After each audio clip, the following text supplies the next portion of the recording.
Salut mes Nakamas, c'est le Doc, j'espère que vous allez bien. Bienvenue pour la critique analyse du chapitre 932, un chapitre qui m'a surpris parce que d'habitude Ichiro Oda a toujours l'habitude dans ses chapitres de mettre plusieurs choses en même temps et là l'action a été seulement que dans un seul endroit, le château d'Orochi. Donc on n'a toujours pas de nouvelles de Luffy, de Kid, pour Sanji, Law. Le gros teaser qu'on a eu la semaine dernière au niveau de Big Mom, bah là c'est complètement passé à l'as, on est parti sur autre chose. Pareil, Nekomamushi, Inuarashi, Momonotsuke, Kinemon, etc.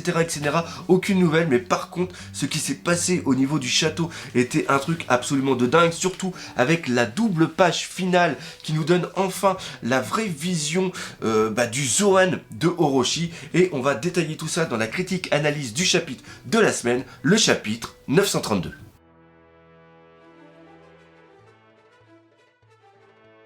Alors déjà on va commencer par Robin. Robin, j'ai bien aimé son traitement, c'était vraiment excellent. La semaine dernière j'avais eu des doutes justement sur le fait qu'elle ait été prise. On reprend un petit peu tout ce qui s'est passé pendant les 2 ans, elle a été avec les révolutionnaires.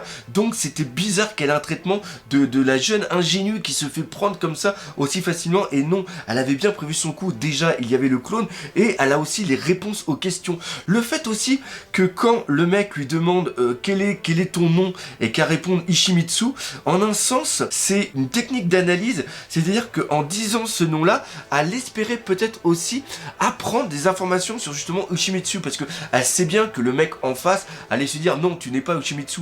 Et d'ailleurs, ils ont donné une information, il est actuellement en ville. Après, comme je l'ai dit, on a vu que c'était un clone, et elle a donné comme but de sa visite ici, de se renseigner sur les mouvements d'argent qu'il y a au niveau de Wano Kuni. Donc, elle a bien mis de côté tout ce qui pourrait être en lien avec la piraterie, tout ce qui pourrait être en lien justement avec les poneglyphes, le siècle oublié et les informations qui peuvent être dans les documents. L'autre chose aussi que j'ai beaucoup apprécié, c'est la phrase qu'elle dit: pour bien cacher une feuille, il faut la cacher dans la forêt. C'est-à-dire qu'après, elle va devenir la geisha qu'elle est réellement. Elle a été invitée par le shogun, et même quand on voit qu'il y a le ninja qui est au plafond et qui scrute toutes les personnes qui sont autour du shogun, elle a le masque de côté et elle n'est pas reconnue. L'autre chose aussi importante au niveau de ce passage, c'est tout simplement les réactions des Oniwaban et de Fukurokuju. Ce sont des personnes qui sont censées récolter aussi des informations, avoir énormément de connaissances. Ils savent par exemple que Robin ne vient pas de Wano Kuni et ils sont étonnés par la façon dont elle disparaît. Alors nous on n'est pas étonnés parce qu'on sait que c'est son fruit du démon qui lui permet justement cette technique, et eux ils pensent que c'est de la sorcellerie ou du ninjutsu. Et ça reprend autre chose que j'ai déjà parlé, c'est tout simplement la connaissance qu'ils ont des fruits du démon. Wano Kuni est une île qui est isolée, pourtant il y a des personnes qui ont des fruits du démon. On a par exemple toutes les personnes qui sont de l'équipage de Kaido. Leur fruit du démon, comme je l'ai expliqué, n'est pas trop étonnante par rapport à la population parce qu'ils se transforment en animaux, et ça reprend un petit peu le folklore japonais avec des animaux polymorphes. Ça de toute façon on va en reparler tout à l'heure. Mais on a la ninja qui est avec Nami Shinobu, je crois que c'est comme ça qu'elle s'appelle, qui a le fruit du pourrissement. Elle-même n'est pas au courant que c'est un fruit du démon, à croire que c'est de la sorcellerie. C'est-à-dire que quand elle a mangé le fruit, elle n'a pas été au courant que le changement de son métabolisme a été lié justement à son fruit du démon. Et on peut même imaginer que d'autres ninjas ont aussi un pouvoir lié à un fruit du démon, comme par exemple Kenjuro, mais qui ne sont pas au courant que c'est lié à un fruit. Et ça remet vraiment tout en question. Déjà même, ça remet en question tout simplement la création du fruit, le fait qu'il y a certaines théories qui disent que tous les fruits sont originaires d'un seul et même arbre. Il y a des fruits du démon qui sont vraiment propres à l'île de Wano Kuni, et même le fruit de Orochi qu'on parlera tout à l'heure, c'est peut-être pas un fruit qui lui a été donné par Kaido, mais c'est peut-être un fruit qu'il a mangé depuis longtemps et qui lui a permis cette transformation en dragon.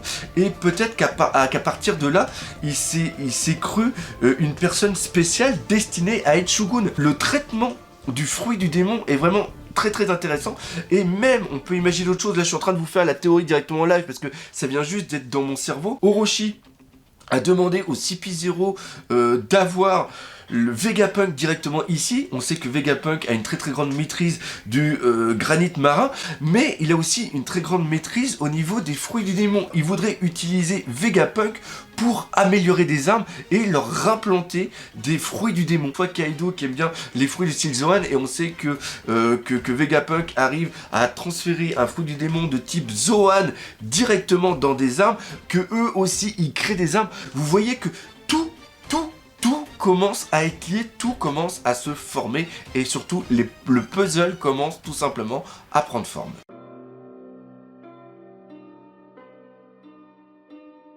Maintenant, on va parler de Komurosaki et j'ai beaucoup d'espoir au niveau de cette personne. Peut-être que pour une fois, on va avoir un très bon traitement de personnage féminin depuis Vivi. Et je trouve qu'aussi qu'elle se rapproche pas mal de Vivi. Déjà, la chose qui m'a surpris, c'est que la joueuse de Samisen qu'on a vue depuis le début, qui est là pour présenter le début de l'arc et la fin de l'arc, eh bien en vérité c'est Komurosaki. C'est un truc de fou parce que cette personne, je pensais que c'était une personne qui était extérieure, comme quand il y a les pièces de théâtre au niveau du kabuki où il y a une personne qui est à l'extérieur, le narrateur tout simplement qui vient raconter, qui vient faire le lien entre le public et la pièce de théâtre. C'est une personne qui est vraiment en annexe, qui est sur 2 plans, et là la personne qui joue du shamisen est personnage extérieur tout en étant un personnage intérieur.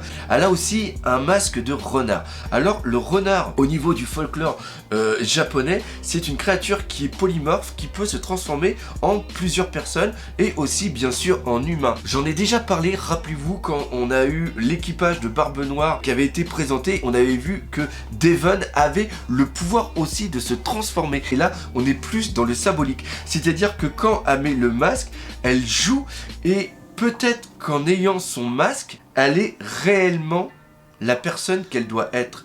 C'est-à-dire qu'on la voit en train de faire de la guitare, la musique qu'elle est en train de faire est peut-être c'est une musique qui est aimée, mais on peut imaginer, et je pense sincèrement que c'est la sœur de Momonosuke, et on peut imaginer que la musique qu'elle est en train de faire est tout simplement la musique que sa mère lui chantait enfant.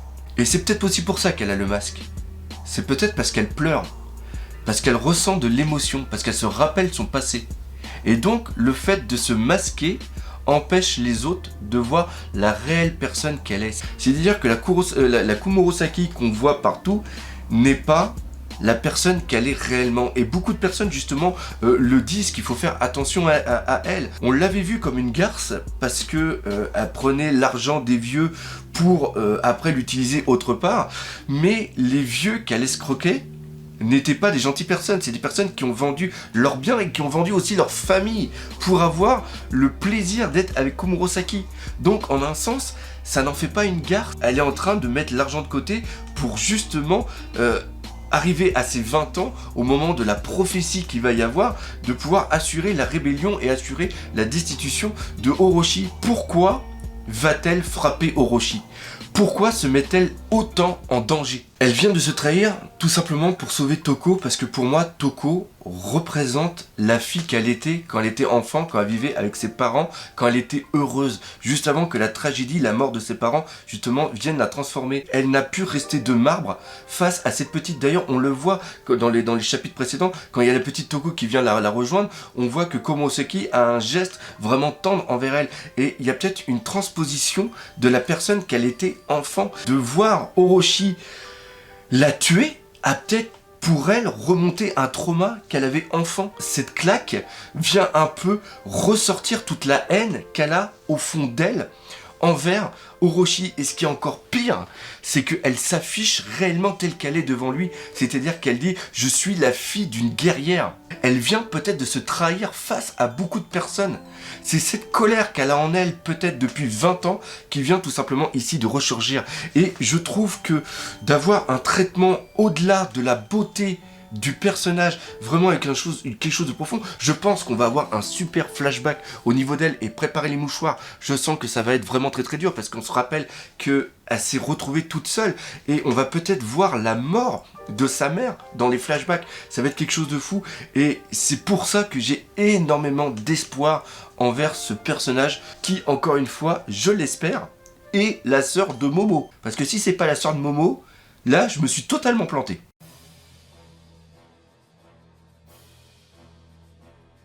Maintenant, on va parler un petit peu de Orochi. Orochi, je suis hyper sceptique, je sais pas du tout quel traitement il va y avoir au niveau de ce personnage, parce que je ne peux pas le classer dans la catégorie des méchants débiles à Spindam. Il est intelligent, on l'a vu comment il a réagi par rapport au CP0, et même là, quand il parle de toute la peur qu'il a par rapport au fantôme, par rapport aux 20 ans, il est au courant que quelque chose se trame, c'est quelqu'un qui a une vision sur le long terme et c'est quelqu'un qui ne prend pas les choses pour acquis. Et même s'il est avec Kaido, il dit justement que Kaido est une grande force, il l'avait dit au niveau du CP0, il y a quelque chose qui est bizarre au niveau du traitement, ne serait-ce aussi que par rapport à son aspect physique, il a une tête un petit peu débonnaire, mais quand on le voit en colère, quand on voit qu'il est quand même hyper imposant, et aussi le traitement au niveau du dragon.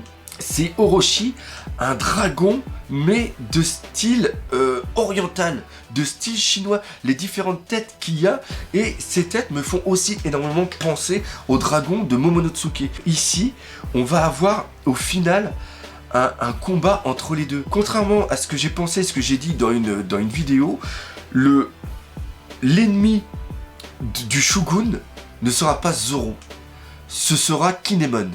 Kinemon va être là pour venger justement la mort de son maître qui est Oden, mais il va aussi y avoir besoin que ça soit Momonosuke qui mette le coup final, qui soit là sur la destitution du Shogun. C'est en destituant le Shogun qui pourra prendre sa place.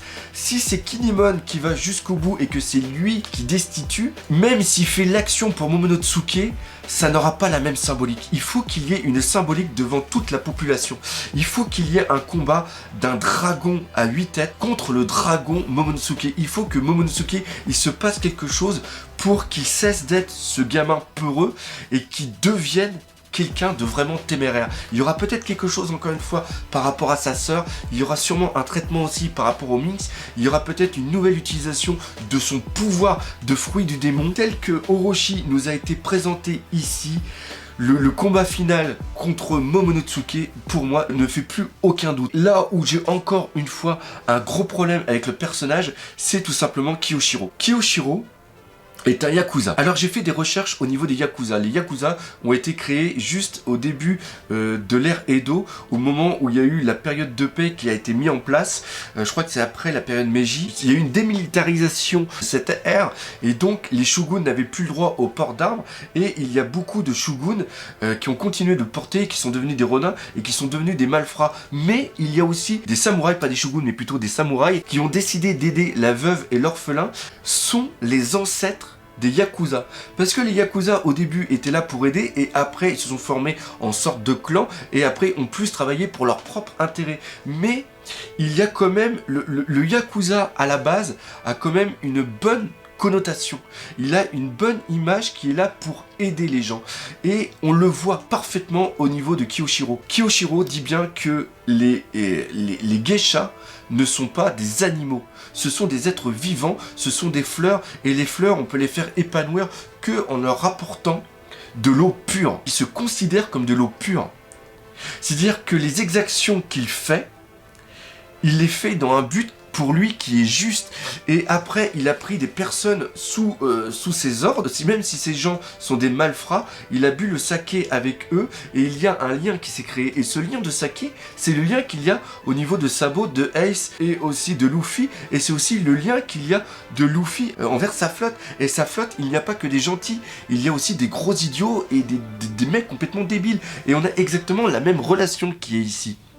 Et donc le personnage de Kiyoshiro, il a un traitement qui commence à être bon, mais on ne retirera pas quand même qu'il est destiné à être un antagoniste, et je le vois vraiment en confrontation, lui, plus contre Sanji. Je vois plus vraiment un combat contre Sanji avec deux visions de la femme qui sont différentes tout en étant un petit peu similaires au niveau du respect. Quand on le voit sortir, commencer à sortir son katana à la fin, c'est peut-être pour intervenir face à Oden et lui dire « Ok, Komurosaki m'appartient, c'est moi qui vais la châtier. Toi, tu ne fais rien parce que je suis un Yakuza et j'ai quand même un pouvoir envers toi. » Donc, il y a toute une relation qui est en train d'être mise en place, et c'est pour ça que ce chapitre est important.